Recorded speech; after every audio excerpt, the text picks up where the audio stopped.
Ya, selamat pagi sahabat Momentum. Kembali lagi bersama saya Sindara Putri dalam Momentum Project. Dan sekarang di samping saya sudah ada seorang demisioner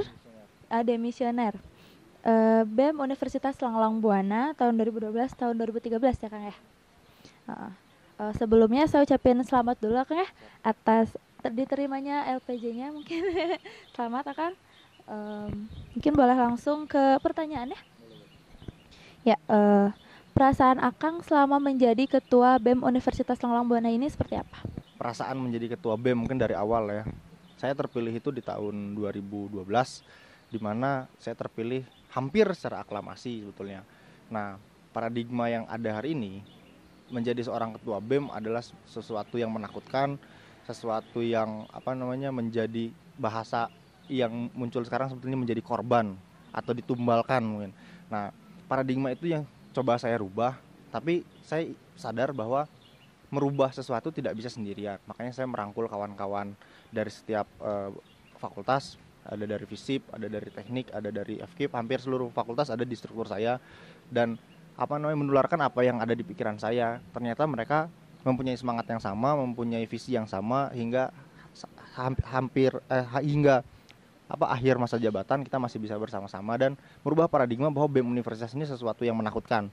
BEM Universitas ini tempat kita melatih potensi, menjadikan potensi-potensi secara individu dikembangkan untuk kelompok. Di sini kelompoknya sudah jelas BEM Universitas dalam konteks organisasi.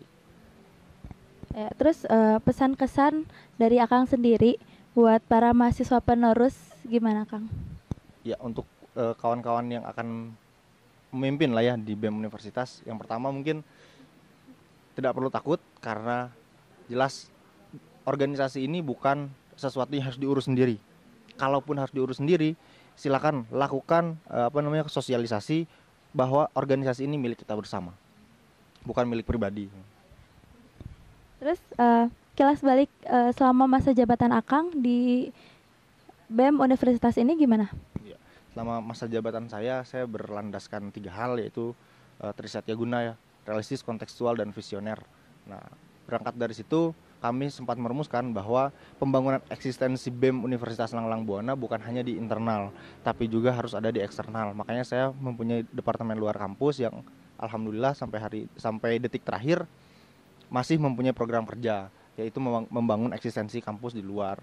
Mungkin kalau kawan-kawan pers sempat buka berita, kami sempat muncul di detik.com, muncul di di beberapa media lah, dimana ketika kita melakukan aksi massa terhadap Ridwan Kamil, kita melakukan aksi massa terhadap BBM, terhadap kebijakan-kebijakan yang dilakukan dari skala nasional hingga skala daerah. Terus harapan Akang ke depannya buat organisasinya Akang nih, tepatnya buat BEM Universitas Akang? Ya, bukan organisasi saya, bukan BEM Universitas saya, tapi BEM organisasi kita dan BEM Universitas kita. Harapannya adalah mahasiswa lebih tanggap lagi terhadap organisasi, bukan hanya BEM Universitas, bahkan sampai ke tingkatan hima.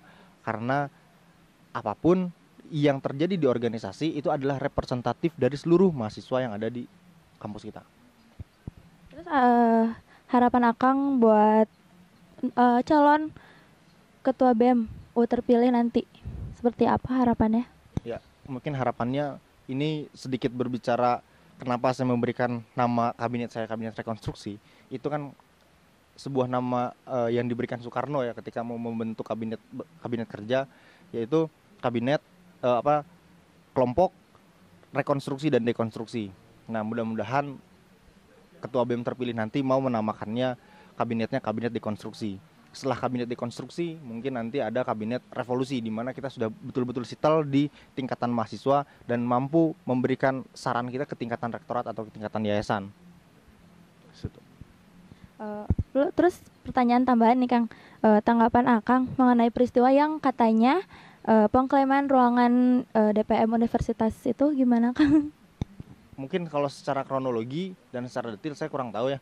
Saya hanya tahu dari ketua DPM seangkatan saya, Pak Holan, katanya ada perbuatan yang agak sedikit keras, agak sedikit kurang mengenakan untuk Pak Holan pribadi. Tapi inilah sebuah bentuk kedewasaan berorganisasi. Kalau mungkin di sana kurang dewasa, kenapa tidak kita yang berdewasa, kan itu. Persoalan ruangan bukan persoalan substansi berorganisasi. Kita masih punya lapangan, kita masih punya lapangan parkir. Kalau tidak punya, kita masih punya ruang rektorat yang bisa kita ajukan untuk kita pinjam. Jadi tidak ada alasan untuk mengembangkan kreativitas tanpa adanya ruangan. Nah, menurut saya kalau berbicara solusi, kita sudah sama-sama dewasa, kita sudah sama-sama hidup di organisasi, kenapa tidak dibicarakan dari mata ke mata, dari hati ke hati, dan ini kan berbicara kekeluargaan di konteks kampus gitu, tidak lebih. Dan saya kira kalau misalkan sudah dibicarakan pasti ada solusi yang bisa membangun baik secara personal maupun organisasi. Terima kasih ya Kang atas informasinya.